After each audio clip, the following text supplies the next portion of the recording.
as soon as he gets to the house, he hears some strange noises going on upstairs. He run upstairs and he finds his wife giving head to her coworker. And it was giving very much like what the hell is going on between the sheets in my home? Baby, wait, let me explain before I stop to what you can. Girl, about to have a fit. Oh, it's about to be some shit. No, but for real.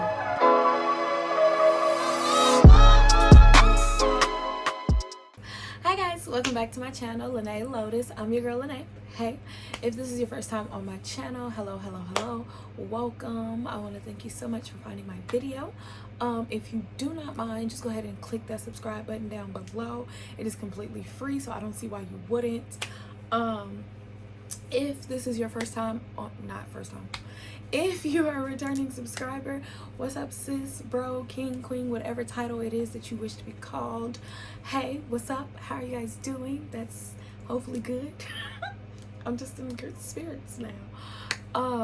Thank you guys so much for your continued support. I really appreciate it. Hopefully you guys got the notification. You have your notifications turned on. If you do not, just hit the bell next to the subscribed button and set it to all, and then you'll be good to go. You'll get notified each and every time I upload a video.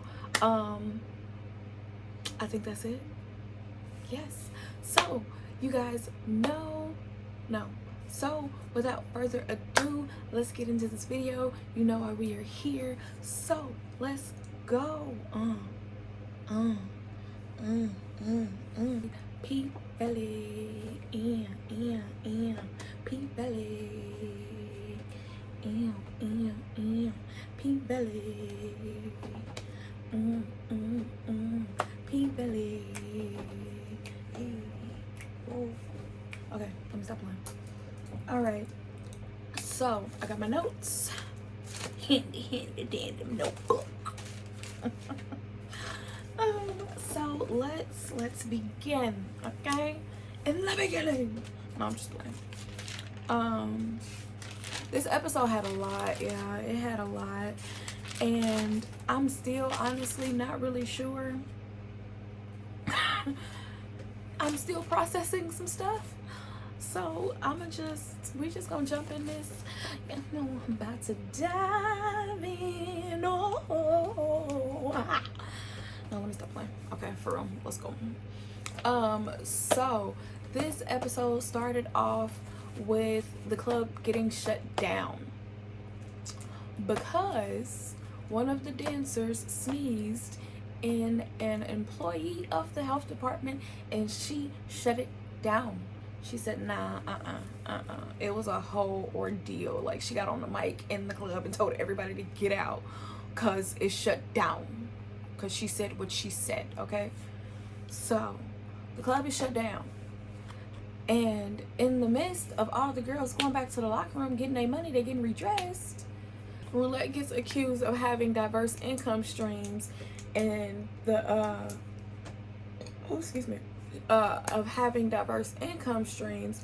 And also, the girl says that somebody was walking around looking for the girl with the big lips, in better words of putting that.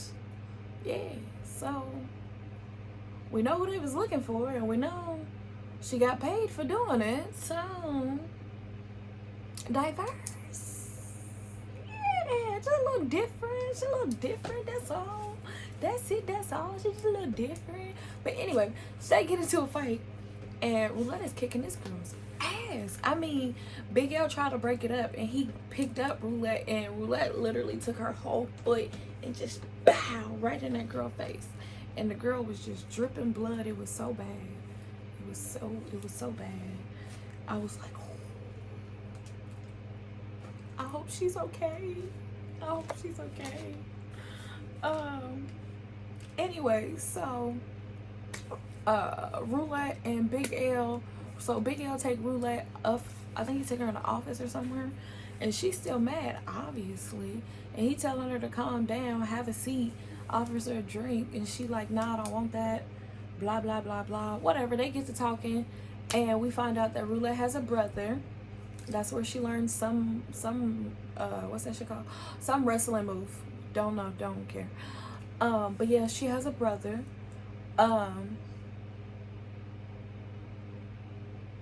And Big L is aware that Roulette is doing something outside the business, obviously, because he saw her get out of the car. Was that the last episode? I think it was the last episode. He saw her get out of the car, and she know that he doing some other shit because she saw the pills with Duffy that fell. So they both are aware that both of them is doing some outside business, some diverse income stream. They both have diverse income streams in regards to the club, and they just kind of take on a vow of silence. It's like, don't ask me no questions about what I got going on. I ain't gonna ask you no questions about what you got going on. Mind your business. Just mind your business, okay? Obviously, since the club is shut down, they got 24 hours to open her back up.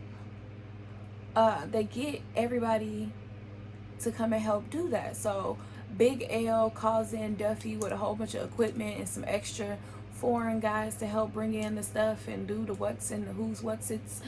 I don't know what they're doing, but they helping. Diamond is back, he's helping, and everybody just trying to do their part to get the club up and running again because they care, right? So obviously Diamond this is the first time Diamond's been back at the club since murder night.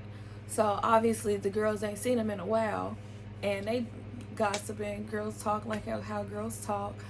And Big Bone is just picking up on all the tea. She like, oh, okay, just taking notes in her little mental notepad. Just all right, I got you. Noted, got it. While they are at the club and everybody's helping or whatever, what's his name? Diamond has his little, I don't want to say paranormal, but that's the only word I can think of, so that's what I'm gonna say anyway. He has his little paranormal activity moment where he's in the you know, all the weird shit is happening in the Paradise Room, so obviously that's where he got to be.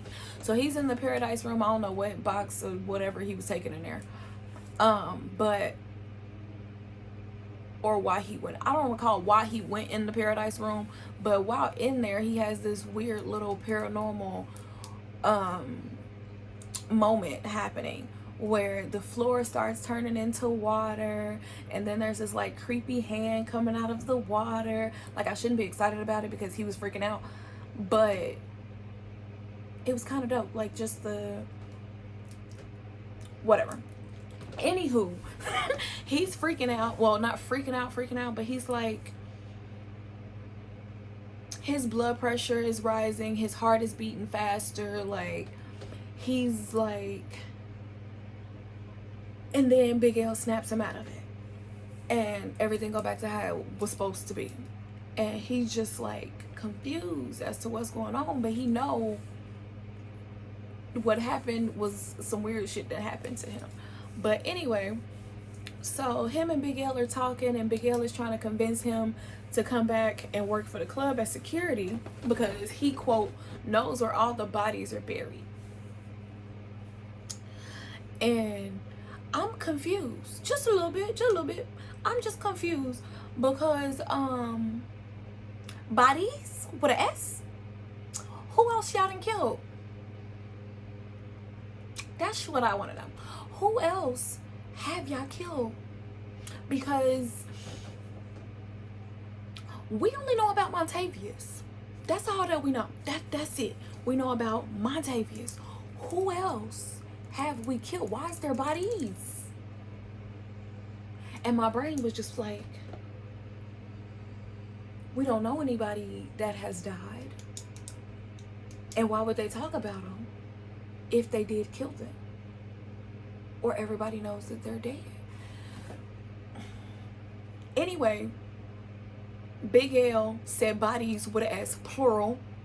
And I want to know who the other body is. It one? Is it more than one?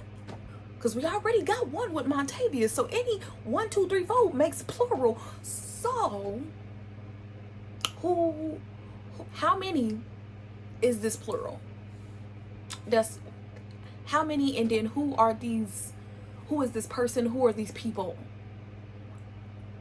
I just got questions. I want answers. I need answers because I'm confused. I don't get it. Anywho, so who we talking about? Diamond. Diamond, he don't know. He don't know if he want to come back to the club or not. He don't know. So it's been a long day. Everybody's been helping, and they're serving food, and everybody's taking a little break. We're eating. We're watching the news. And while watching the news, we actually find out that interim mayor Kyle has enacted a curfew, and the curfew is set to start in like 10-15 minutes from the time that they're watching it. So some people stay at the club. Uncle Clifford tells some people that they can spend the night at the club. That's fine. And some people decide to go home. Diamond goes outside for a smoke break. And while outside, he runs into Big Bone, who I guess she decided that she was going home because she's outside at her motorcycle having a smoke break herself. So they get to talking or whatever. They're flirting back and forth. It's all cute. And she shoots her shot. She throws her helmet, or not her helmet, she throws an extra helmet she has at Diamond and pretty much told him, is you coming or not? Is you whiz or is you wank gonna give me a ride? And I said, yeah, that's my cop, girl. And if you want to, you can ride. And I was like,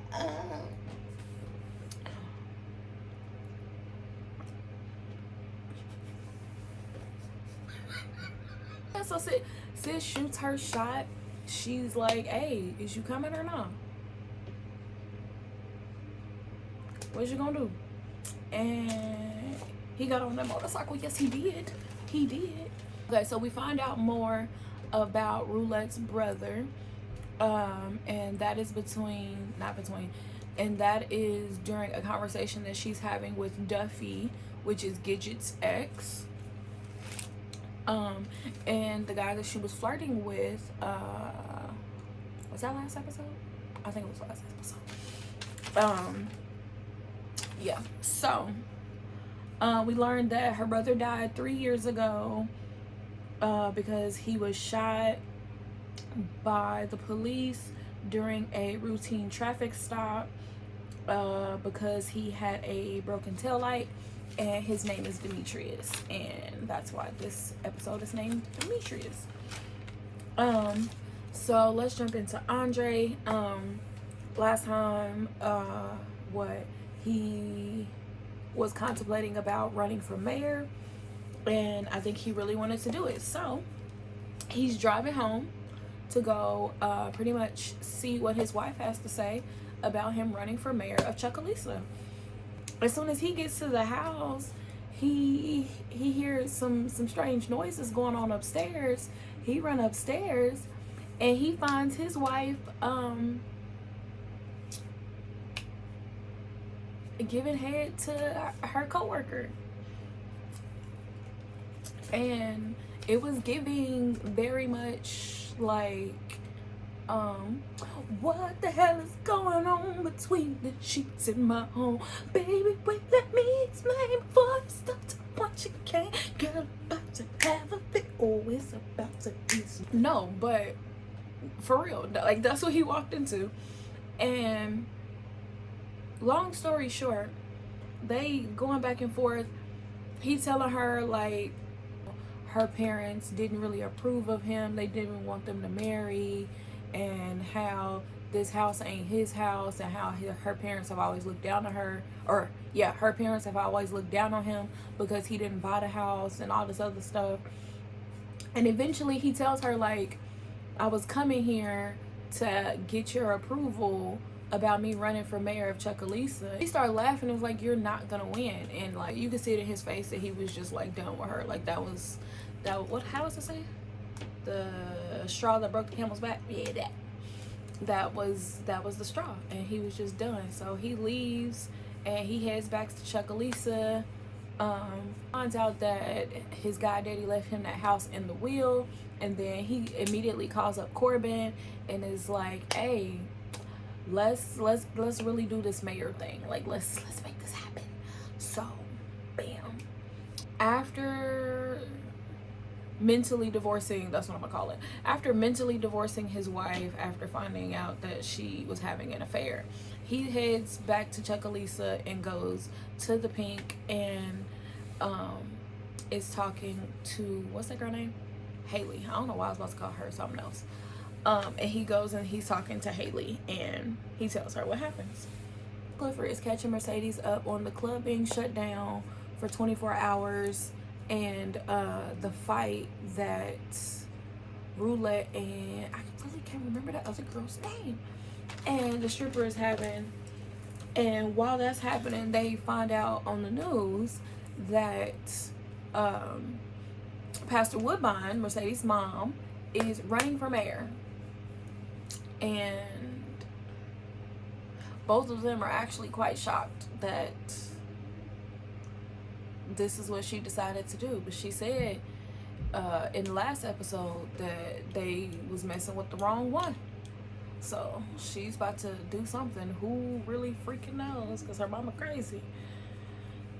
Not my favorite character, I'm gonna be honest. I really don't like her. I don't. I really don't like her. But Mercedes gets a text from Coach, so she finna go make that money, honey. So when she gets there, the wife, Farrah, is there and she's picking up some camera equipment. And they get to talking or whatever, and Mercedes apologizes for just leaving in the last episode. And she's telling her that she had to go help her daughter, blah, blah, blah, blah. They're talking or whatever. Mercedes is dancing. Farrah is taking pictures of her. They get to plan or whatever. Ends up telling her that she's the reason why she came, like that she sent the text message. It wasn't Coach and that he's not coming. And then they ended up having sex. And she left her the whatever, what did we say, 10K? I think that's what it is, 10K on the dresser in cash. And Mercedes had she felt some type of way about it. But anyway, when she woke up in that morning, when she found the cash, she saw the text message, she saw the group chat message, and hurried up and got back to the club to figure out what's going on. So by the time Mercedes gets back to the club, Andre is also there, and him and Haley are talking. They are in the back of the club. I don't really know what to call that little area back there, but they are they're in the back of the club, but they're outside, if that makes sense. So I'm gonna call it the back porch because that's all I can think of. So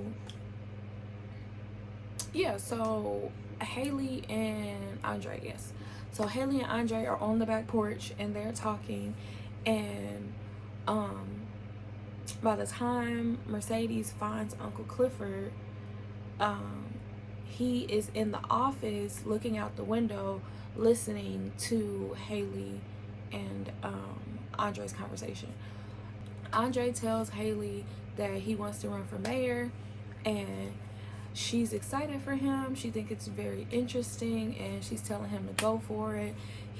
She tells him that Corbin upped his offer to $1 million, and that she knows that the Pink is worth more than that because Corbin and what was the big company? I think it was called Promise Land. I don't think I wrote that down in my notes, but the company that Andre used to work for are offering her the same thing for the property. She's basically telling him that it was always her intention to sell, and how she's just waiting to see if what is basically the law or whatever that needs to be passed in order for the casino to be built, to see if it's gonna go through or not, to really make a decision. Hearing this stuff about her always selling the club, always wanting to sell the club, Mercedes and Uncle Clifford rush outside and they confront her and arguing. They're yelling, and obviously it's the middle of the night, so people that are asleep in the club are coming outside trying to figure out what's going on, and they tell them that Haley wants to sell the club. And obviously everybody's upset because nobody wants the club to go away. Like, they just spent the entire day trying to work for the club to stay open, and you back here trying to sell it. Like, you just made all of our work for nothing. Like, that's messed up. Like, come on. And Haley's like, well, you could use the money that we make from selling to you can use the money that we make from selling to just build a Pink somewhere else. And then Uncle Clifford is saying it's more than just a building. Like, you using it as a house because you staying here. And Mercedes is like, what? She said she was staying with her friend. And Uncle Clifford like, what? That bitch ain't got no friends. And then Uncle Clifford make up a new rule. Rule number 29,763. Okay, be careful who you let through the door because you can't save every single hoe. Everybody go back in the building. Everybody got an attitude. And right now, it's fuck Haley. And then, to make matters worse, on top of that, when the health department lady come back the next morning, they failed the motherfucking test again. So now y'all finna get a fee. Not a fee. Now y'all finna have a fine on top of still having to pay for what needs to be paid for to get the club back open and running. And now everybody don't like you, so they know you gonna sell, so nobody really give a fuck. So shit finna get real motherfucking real. But that's just half of the motherfucking story. Now we gotta see what's going on with the Dirty Dozens tour. We start off with Gidget coming to visit Keyshawn. I don't know where they at. I don't know none of that. Okay, so Keyshawn is doing promo for her lash line, and she's recording a video telling people about her lash line that's being sold in this store that they're out in front of. People come and get it, blah blah blah blah blah. And she notices, after the video is done, she notices that the advertisement, like the picture, they have her skin complexion. She's a chocolate girl, and they have her skin complexion slightly lightened. Like, it's noticeable. But she asks, what's the dude name? She asks her manager Rome about it, and he's like, nah, it's the light. You tripping, girl. It's just the light. Don't trip, lady. So Big T hears about this news story about an unarmed black man being shot by police, and he's just kind of obsessed about this story the entire time. And him and Rome have multiple encounters about their sides on this news story. And basically, the issue is that Rome believes that the guy had to do something. What did he do? And I'm trying really hard. And Big Teak is like, why did he have to do something? They hear DJ Never Scared on the radio, and Gidget calls him, and she's like, hey, I'm listening to you on the radio. I'm so proud of you, blah, blah, blah, blah. Lil Murda takes the phone away from her, and he's telling him that he's proud of him, whatever. And DJ Never Scared is like asking him, like, where the feature at that I've been asking you about? You could be on the radio too. So he's like, all right, bet, I'm gonna get it to you. And they agree on it getting out that night. And then the next thing that happens is they find out that wherever they are at has enacted a curfew as well. Like, dang, it's a lot going on. So that means that their performance that night is getting canceled. So they agree on just kicking it at the hotel, in Rome's suite for the night and just chilling or whatever. So this is where the this is where Big Teak and Rome have like a big blow up about this news article situation. And basically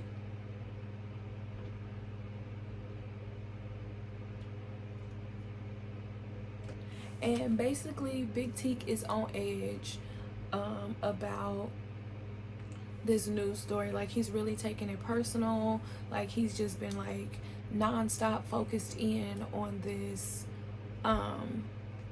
every chance that he gets. Like, they're in the suite drinking and having a good time and celebrating, and he's over in another section by himself watching the news story on the news watching the news about this story.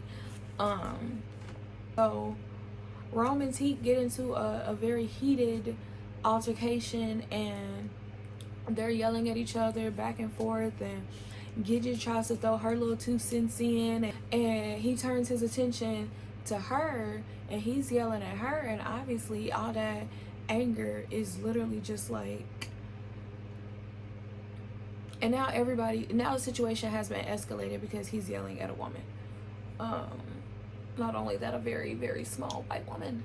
So they're like, let's de-escalate, and they end up dragging him out of the room. During Rome and Big Teak's argument, Keyshawn is crying, Gidget is yelling. There's a lot going on. Everybody's freaking out. So after Big Teak leaves, everybody's trying to calm down. So Keyshawn pays for an Uber $300+ to get Gidget out of there, because Gidget ain't picking up on the racial context that's been going on and just inserting herself in places she need not be. After Keyshawn sends Gidget off, Rome walks up and they get to talking. He's talking about how he's gonna talk to Wode and get Teak fired, and Keyshawn's like, no, that's not necessary. And Rome is like, well, I don't ever want you to be scared like that no more. I got you. And I think that's gonna lead to some problems, because I feel like, because that's what Diamond said to her, and she feel like she fucked that situation up, and she could be seeing this as a second chance of believing in somebody, because remember, that's what she said was her reason for getting kicked out of the club, was because she didn't believe in fairy tales. I feel like she's going to trust Rome a little bit more than what she should, because like, she's getting a second chance for fucking up with Diamond, like, if that makes sense. Like, Diamond gave her a way out of her abusive situation, and she was too scared to take it, and now he don't fuck with her and she feels bad, and now she feels like, now this is just me assuming, obviously, so she may feel like, I don't know why I keep doing this, she may feel like she's been given another chance to trust somebody to help her get out of the situation, but I don't feel like it's genuine for him. That's what I'm trying to say. Like, I don't feel like Rome is the type of person that you should trust as much as you should trust Diamond, if that makes sense. Hopefully that makes sense, because that's my thought, and that's all I got to elaborate. But anyway, what I see is this whole conversation that's being had. After Big Teak leaves the big suite room where everybody is in, he goes back to his room. And he's obviously still very much upset. He's pacing around on the floor, doing what he do, you know, just trying to calm down. And as he sits down and he finally calms down, he can hear Lil Murda in the bathroom doing his feature that he needs to send to DJ Never Scared. Woo, words. So they get to talking or whatever, and Lil Murda asks him like, hey, what's up with you? Like, what you been on? And Big T it becomes very open. It's like, I weep for the world, and talking about how hold on, give me a second. Words. He's talking about I weep for the world, and talking about how basically if people are gonna just assume these negative things about me, it's like I'm lazy, I'm this, I'm that, like it don't matter at what level you become as a black person. It don't matter like what level you become as a African American in America, you are still looked down upon. You could be the president and still be looked down upon. It doesn't matter, because we're seen as less than to begin with. So why not behave in these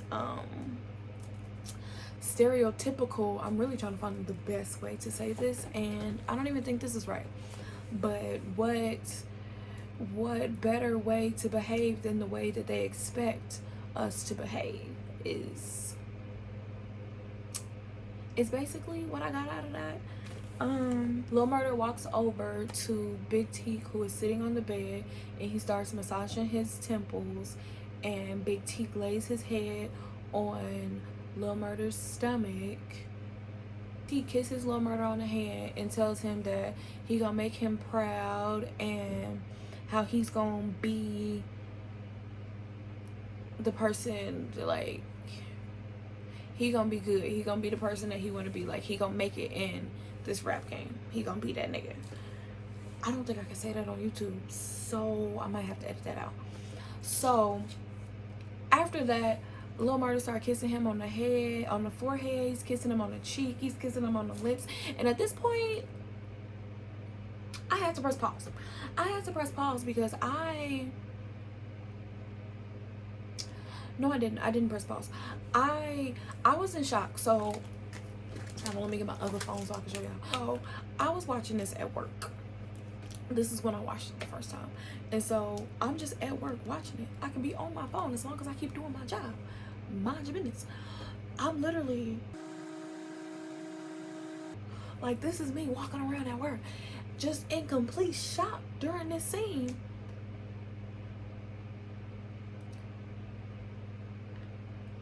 Because I wasn't expecting none of this. I was already taken aback by finding out that Big T was so emotional with the I weep for the world. Because I suspected that something was between them. I told y'all that I felt some type of way. But that's not the way that I was shocked. I'ma continue. Long story short,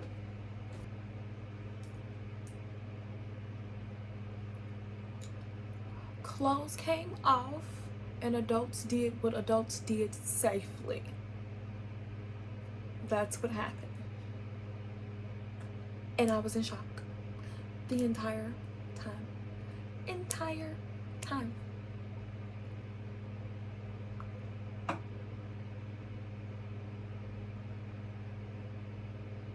Like, I know,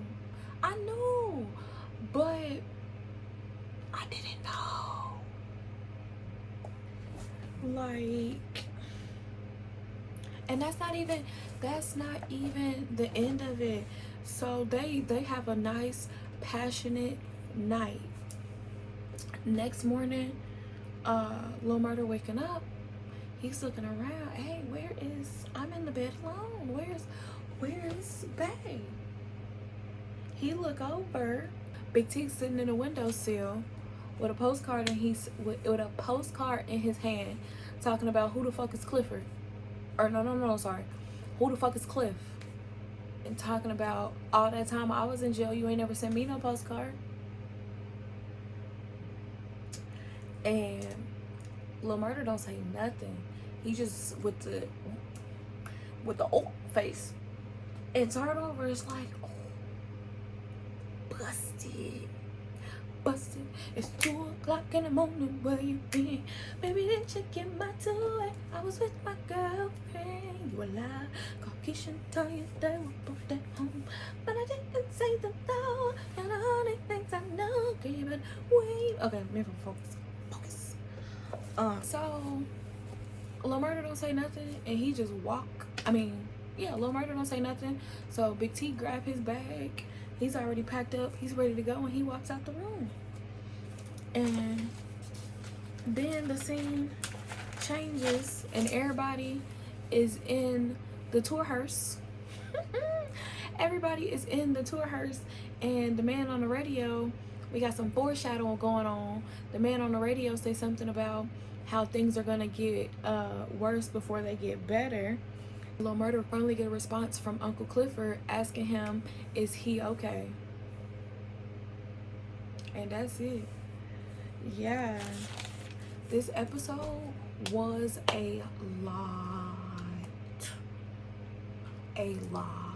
Like, from finding out that Haley was always gonna sell the club, and now she's ostracized, to finding out Big Teak and Lil Murda got some type of love connection thing going on, then to find out that Uncle Clifford finally gave in and reached out to Lil Murda. Now we got a little love triangle going on. Like, it's a lot, and I'm loving it. I'm loving it so much. But that is it for this episode, guys. Please subscribe below if you are not subscribed. Follow me on TikTok and Instagram. Insert handle here. I'm sorry. Anyway, I don't think I have anything else. I hope you guys are doing great, and I will see you guys in the next video. Love you guys so much. Bye.